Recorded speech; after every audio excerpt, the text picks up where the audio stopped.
In a world where shadows dance and secrets linger, I am known as Evelyn. At the age of 55, I stand on the precipice of revelation, ready to unveil a piece of my soul that has long remained hidden. Though it's a challenge to share, I hold firm to the belief that tales like mine hold significance, no matter how twisted and flawed they may be. There was a moment in my life when I drifted through the shadows unnoticed and unheard, until in an instant the world shifted, and I found myself thrust into the light, finally visible. For more than 3 decades, I have shared my life with Richard. We crafted a life that appeared perfect, or so we believed. In those early years we were bound together as true partners, entwined in dreams and aspirations, nurturing our son Ethan, and crafting a home alive with laughter and the secrets of late-night whispers. My love for him ran deep, a current that pulled at my very soul. For a time I was convinced that this was all we needed to survive. Yet, time possesses an uncanny ability to alter the course of events without so much as a whisper of consent. Richard began to fade away, his presence slipping further into the shadows. The warmth in his eyes slowly dimmed, like the last flicker of a dying flame. The small gestures, the fleeting touches, the whispered compliments, and the simple joy of locking eyes vanished into thin air. Our exchanges became robotic, and in time we faded from each other's lives. I transformed into a mere specter within the walls of my own sanctuary. Days slipped by in a hushed monotony, filled with mundane tasks and an oppressive stillness, leaving me to ponder whether anyone truly saw me at all.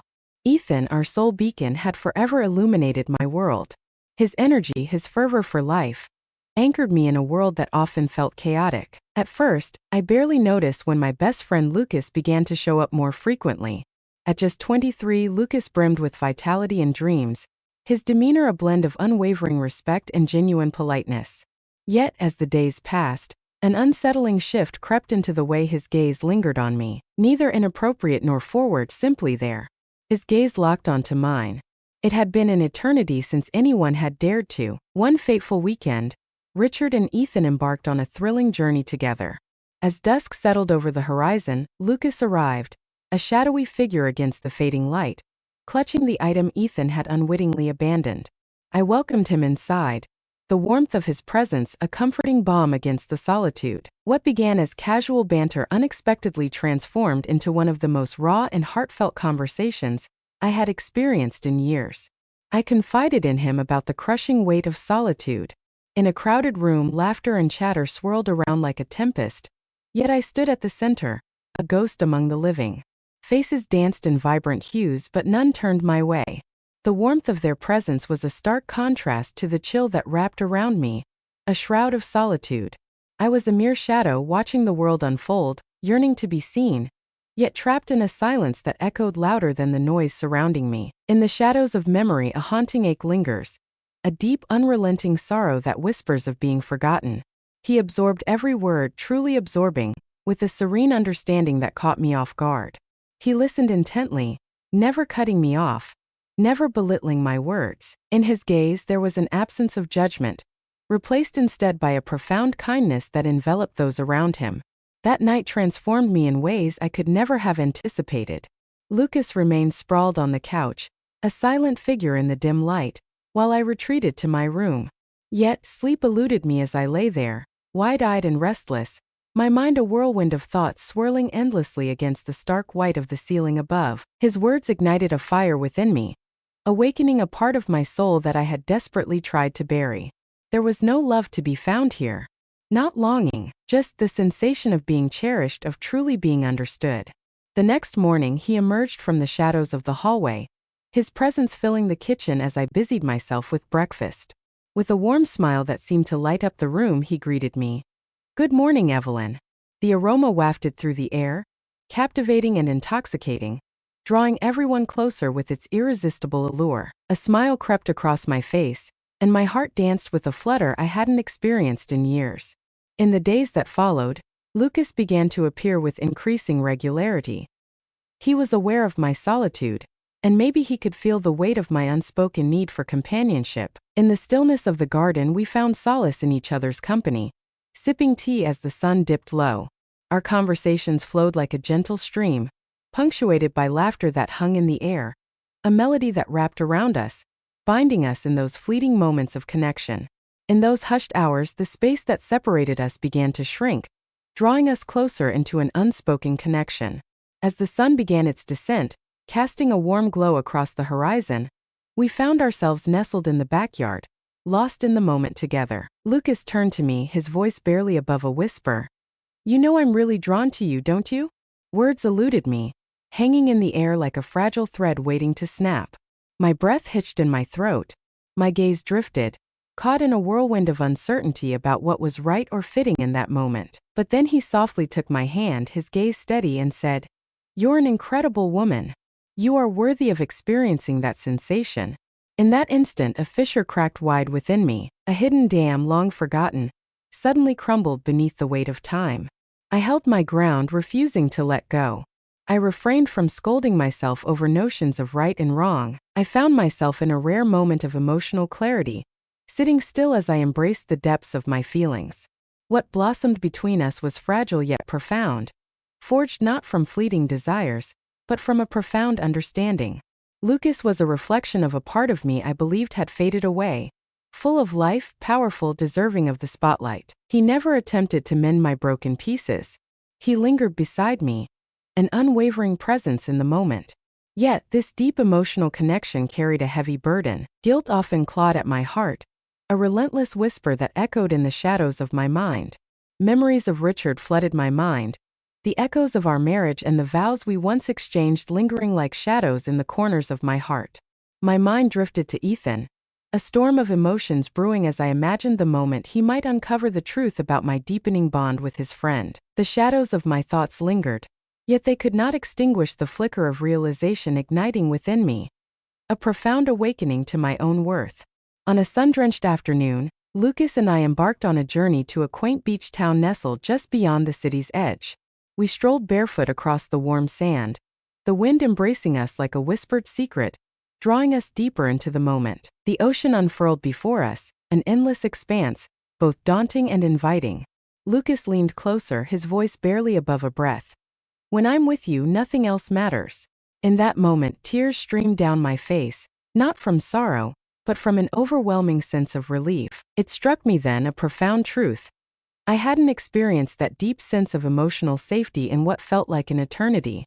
As we navigated the winding road home, the car enveloped us in a gentle embrace of soft melodies and a silence that spoke volumes.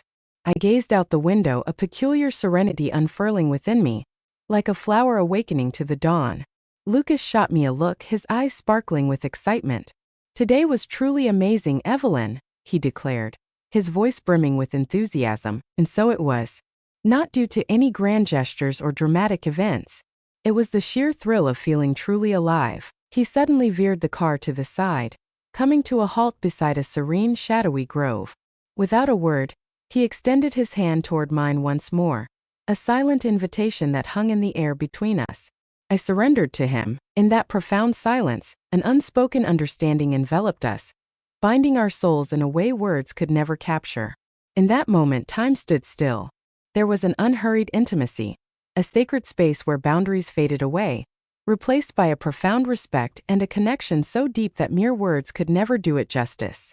What we shared transcended mere friendship, existing in a realm that was both deeper and softer than romance itself. Two lonely souls converged in a fleeting moment, each extending a hand to the other, offering a connection that neither had realized was absent from their lives. In that moment, there was no plan, no distant promises to cling to, only the raw intensity of the present and the profound gratitude of being truly seen. The future looms ahead, shrouded in mystery and uncertainty. Choices loom before me, truths await their reckoning, and difficult conversations lie on the horizon. Yet I hold on to those moments, the days when I rediscovered the essence of my being, buried beneath the weight of unspoken years. There were days when I gazed into the mirror and finally saw myself, no longer shrouded in the shadows of invisibility. Lucas's words echoed in my mind, a powerful reminder that life surges forward, relentless and unyielding, even as the years slip by. Amidst the shadows, a flicker of wonder remains, a thread of connection lingers, and the promise of healing whispers in the air. For that, my gratitude will forever burn bright. The days that followed were like teetering on the brink of two divergent destinies. One was the steady pulse of my marriage, the sanctuary of my home, the life I had painstakingly crafted alongside Richard.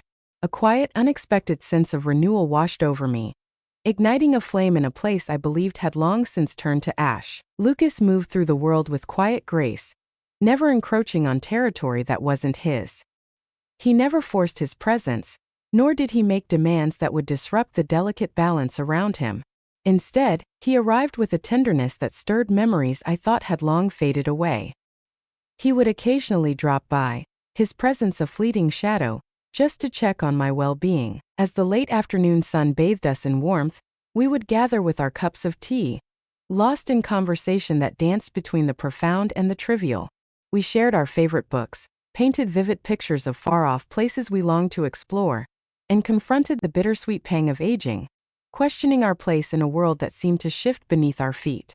His presence wove itself into the fabric of my week, a soothing cadence that echoed in the quiet moments. Known and recognized, a sense of belonging lingers in the air, soothing, yet guilt brews like a silent tempest. It remains silent, a tension hangs in the air, growing ever more palpable as it builds in silence. As dusk settled outside, I found myself alone in my bedroom, the air thick with anticipation after Richard's return from his journey. He lay there, lost in slumber, his back turned to me in the bed that had held our memories for decades. The darkness enveloped me as I gazed at the ceiling, a heavy silence filled with unvoiced thoughts pressing down on my chest like a suffocating shroud. Uncertainty hung in the air, a palpable tension between us. As I pondered the moment our conversation would fade into silence, and the reasons behind it eluded me. Somewhere along the winding path of our lives, we had both vanished from each other's world, leaving behind echoes of what once was. Memories of Lucas's laugh flooded my mind, the warmth of his voice as he inquired about my day, his undivided attention wrapping around me like a comforting embrace. He recalled the smallest nuances, the way I savored my tea, the melodies I unconsciously hummed, weaving them into the fabric of our shared moments. His gaze lingered on me, a spark of significance igniting in the depths of his eyes. For the first time in years, a profound realization washed over me. I had merely been surviving, not truly living. Yet, deep within, I remained a mother, a devoted partner, a woman forged in the fires of belief, where love was synonymous with sacrifice. A chilling dread clung to me, whispering of the chaos that would ensue if the fragile equilibrium of my existence were to sway too far in any direction. The mere idea of causing Ethan pain was unbearable to me, or witnessing the flicker of realization in Richard's eyes if he ever uncovered the secret that had silently blossomed between his wife and his son's closest friend. In that moment, faced with no other choice, I took the plunge into the unknown. I drew back, the weight of the moment hanging in the air. I immediately ceased responding to Lucas's messages.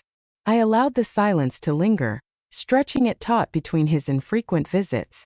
As he approached that afternoon, I maintained a smile that was courteous yet veiled in distance. He appeared to grasp the weight of the moment, yet there was a subtle dullness in his eyes that day, hinting at something deeper beneath the surface. "You're pulling back," he murmured, his voice low and steady, neither accusatory nor harsh, simply a recognition of the distance growing between them. I breathed softly. I'm lost in a whirlwind of confusion, struggling to find clarity amidst the chaos. Uncertainty loomed over me, a shadow that whispered of hidden truths. I found myself grappling with the weight of its meaning, a puzzle that eluded my grasp. He nodded, his hands buried deep in his pockets, his gaze locked onto the floor as if it held the weight of the world. "All I desire is your happiness, Evelyn." That was the singular desire that consumed me. His words shattered my very soul, because deep down I felt the weight of his words, knowing he truly meant them. And because I realized he might be the only one who had uttered those words to me in what felt like an eternity. That night, I lingered by the window, the darkness outside mirroring the stillness that enveloped the rest of the house. Long after the lights had flickered out, the moon loomed low in the sky, its silvery light spilling across the floor, weaving shadows that danced and flickered in the stillness of the night. As the tears flowed, I surrendered to the weight of my emotions, mourning not only for Lucas but for every moment I had stifled my own spirit, for all the years I had chosen to remain in the shadows. In the shadows of my heart, I had swallowed my needs, silenced my voice, and woven a tapestry of solitude, believing that loneliness was the cost of unwavering loyalty. Uncertainty loomed before me, a shadowy veil hiding the path ahead. Uncertainty gripped me as I stood at the crossroads of confrontation, torn between the daunting task of facing Richard and the heavy burden of revealing the truth to Ethan. Yet there was one truth that burned brightly in my mind. I had rediscovered who I truly was. And thus, the dawn of all things commenced. Time slipped away, each week blending into the next. The leaves transformed, igniting the streets with vibrant hues of amber and rust, as if nature itself was setting the stage for a grand spectacle. As autumn descended, a haunting blend of melancholy and introspection enveloped me. That year it came to me like a reflection of my very essence, softly, elegantly, and brimming with a profound sense of change. I immerse myself in the rhythm of my daily routine. The dawn breaks, casting a golden hue over the world as footsteps echo softly on the dew-kissed path. Each step unfolds a new chapter, where the air is crisp and filled with the promise of the day ahead. In the heart of the kitchen, the air thickens with the tantalizing aroma of spices and simmering sauces, each ingredient whispering secrets of flavor and tradition. The clatter of pots and pans creates a symphony of culinary creation, as flames dance beneath the cauldron, casting flickering shadows that tell tales of passion and artistry. With every chop of the knife and stir of the spoon, a story unfolds, rich with history and the promise of delight. Here, amidst the chaos and creativity, magic happens, transforming simple ingredients into a feast for the senses. As the soft fabric cascaded through her fingers, she meticulously folded each piece of laundry, the rhythmic motion a soothing ritual in the quiet of the room. Feigning that the turmoil within me had remained untouched, Richard moved through the world, blissfully oblivious to the subtle shifts around him. If he sensed a change, he kept it locked away, unspoken. Our conversations skimmed the surface, touching on groceries, Ethan's work, bills and plans, but never delving deeper. We danced in a cosmic ballet, two planets entwined in an orbit, forever close yet never truly colliding. There were moments when I couldn't shake the thought, did he too carry that same hollow ache within him, silently accustomed to its weight, just as I had become? But I had crossed a threshold. It was no longer something I merely accepted. I had experienced the raw sensation of being alive once more. Lucas had begun to fade from their lives, his visits growing sparse and infrequent. He honored the boundary I had set, yet occasionally, I would hear his name slip from Ethan's lips, and it would plunge into my heart like a heavy stone sinking in water. Waves of recollection surged forth, drawing every fragment of the past back into the depths of consciousness. His absence weighed heavily on my heart. In his presence I felt like a shadow of myself, a mere echo of who I truly was. On a brisk Saturday afternoon, I stood at the town's edge, treading a well-worn path beside a lake where Ethan had once played as a child. The wind whispered through my coat, while the skeletal branches of the trees groaned softly overhead. In that profound solitude, the dam I had constructed within me shattered at last. I perched on a time-worn bench, my voice breaking the silence as I addressed the vast sky, the ancient trees, and anything that might be eavesdropping on my thoughts. Lost in the shadows of my own existence, I find myself questioning the very essence of my being. Am I misguided for yearning for something greater? The breeze responded with an eerie stillness, yet a sense of weightlessness enveloped me after uttering those words. In that moment, a profound clarity washed over me. I understood that I had not truly betrayed anyone, not in the depths of my heart. A wave of emotion surged through me. After years of emotional starvation, I finally dared to embrace the faintest glimmer of connection, and in that moment, everything shifted within me. That did not turn me into a monster. It awakened my humanity. As dusk settled, I found myself in the kitchen, the soft sounds of Richard turning the pages of the newspaper drifting in from the living room. The lamplight flickered, weaving a tapestry of soft shadows that danced across the room, each movement whispering secrets of the night. I gazed at him, seeing not merely my husband, but the man he had become in this moment. For the first time in what felt like an eternity, I noticed the weariness etched across his face. Not merely in his body, but deep within his very essence. Had he been haunted by this same loneliness all along? Trapped in its shadows, unable to give it a name? Richard, I whispered, my voice barely breaking the silence. He lifted his gaze. Silence hangs heavy between us now. He blinked, taken aback by the starkness of the words. What are you trying to say? It feels like an eternity since we truly locked eyes. As if the world around us faded away, and all that remained was the unspoken connection between us, or inquired about each other's well-being, with genuine intent behind the words.